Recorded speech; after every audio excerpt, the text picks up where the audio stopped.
That is pretty awesome. Look how straight, just a slight curve.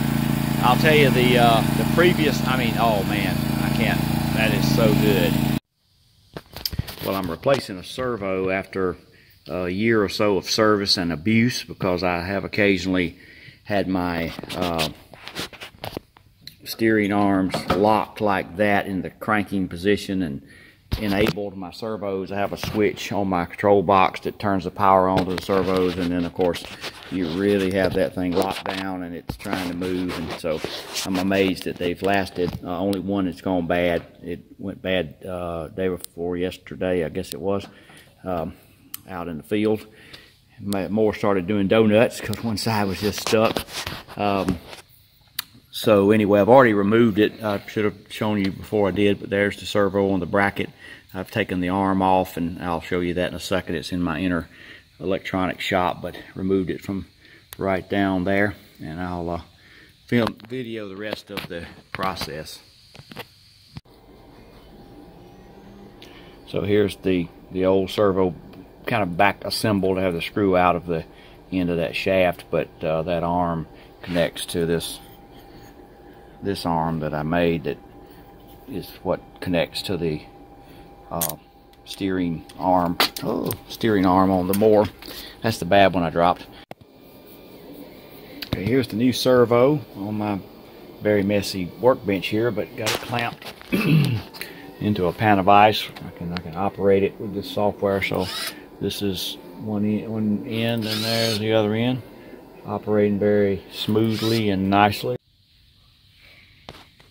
While I have it apart, just a couple of little shots of where I'm going to put it and what I did to install this. This bracket here moves, you know, on this bolt here, hinge point, and the bottom hole just really was vacant. There was nothing in that bottom hole. That slot that you see right here had a shock absorber type device connected to it that, you know, gave you some resistance in the movement of the arm. So I removed that, so the arm moves very freely. Also removed a spring down on the transmission area. I shot some video of that and can give you an update on that at some point. But anyway, I 3D printed a little bushing to go in there that makes the screw on the end of the lever I have here, rod, fit nicely. I wasn't sure how well that hold up. It's just PLA, but it's doing a really good job of doing what it needs to there, letting things turn freely. So that's all there is to it. There's had to put 2 holes in the frame. I had a previous type of actuator there, so that's why there are more holes, but I had 2 holes for a linear actuator, but there are two holes running, going at them. This hole and this hole are the 2 that fit with this bracket that I'm about to put back in place, and then just this arm fits into the hole there. I'm using these self-tapping screws to connect to hold down the bracket to the frame of the mower. The way where I'm going into a piece of square tubing on the mower, you can't get a nut behind it, so these are working very well. Okay, we're back in place. Everything seems good, but I do notice that after the new servo was installed, even though I tried to do it with the arm in the same position as the old one, the lever on the right side is forward a good bit more than the one on the left side for a given position, as you can see. So I'm going to need to recenter that. I'm just going to do that in the RG Pilot or software, doing it with Mission Planner, that is. So I'm about to first see if I can set the max and min so that it doesn't, you know, bottom out and hit the end of the its, you know, hit the stop on each end, just so I don't ever grind the servo against the end and put it under stress that way. So I have the screen up. I'll try to capture the screen with my servo settings, and I'm about to work with those. Okay, how things working well now, kind of very symmetrical, the 2 arms. Right now I've got the autopilot disarmed, which means it's in the center position, and both arms open very, right into the slot as I want them to, the tab here. And if I arm the autopilot, so let's arm it right here. Okay, we're now armed. And if I stroke the throttle forward and back, hopefully you can see okay here. The glare from the lights coming around. There's back. Here's forward. They both come forward all the way. Almost, everything looks very nice.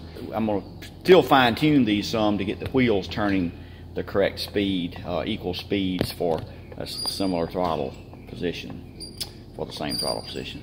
Okay, I think I have it very close, and you can't get it perfect. That's what the autopilot's for. The steering mode does an amazing job of steering straight, but the better you can get the mechanical and the calibration like this, the better you are. Of course, it's working well. So now I'm going to go in the reverse direction and try to do the same thing. Well, to my eyes, the reverse looks pretty doggone good as well. It's almost like for a second I see the right running faster than the left, and then a second later the other way around. The tape's coming around about the same on both tires. So, I could try to time it, do something more accurate, but I think I'm going to see how that works. I am going to speed the throttle up to full throttle and be sure nothing changes there, but that's where I'll be running the board full throttle. Well, I did end up counting for 20 seconds, and the left was 35 count, the left was 26 count, the right was 35 count, big difference. And so I slowed the right down until it was 26 count as well, and so I feel pretty good about the reverse direction. I'm going to go do the forward in the same way. Okay, that's full throttle forward, and when I counted, the left was 43 in 20 seconds, the right was 41. Pretty close, but I decided just to tweak the left a little bit and got them both right about 41. So on the drive very well. We'll see in just a minute. Ready to put it down and give it the real test. Okay, so the real test of whether the calibration was done well is whether it's manual. It drives straight when you just move the throttle forward. So I'm doing that now. Let's see how it does. That is pretty awesome. Look how straight, just a slight curve. I'll tell you the previous, oh man, I can't, that is so good. The previous, before I had the servo problem and took it down, the calibration had gotten off. The servos, I guess, had slipped or I don't know what. It was very crooked, just curved like crazy in manual. What's wonderful though is even when it's not so great, you can go into steering mode, let the autopilot work for you. I just flipped the steering, and even with a big difference in left and right, it'll steer well. Uh-oh, I got a problem.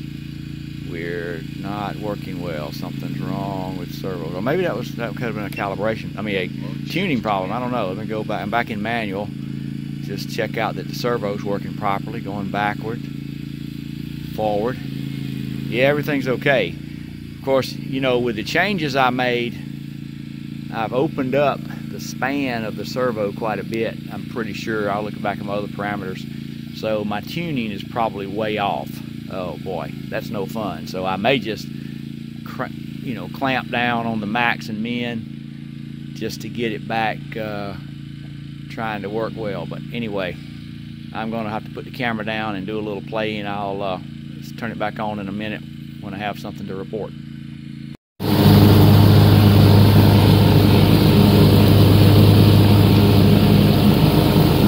a rough ride at 2 meters per second.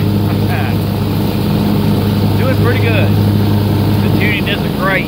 In steering, it kind of gets unstable sometimes. It never did that before, so I played with those parameters from the servo max and mins to try to get it more like it was before. But anyway, I need to do some work on the tuning. But I needed to cut grass right now, and I think it's cut okay, so I'm gonna let her go.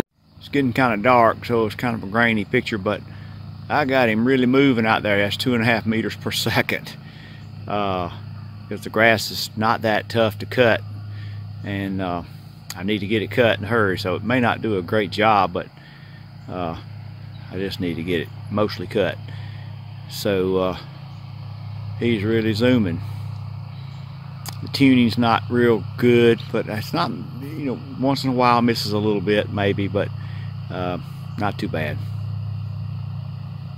One day I'll have time to do a little better.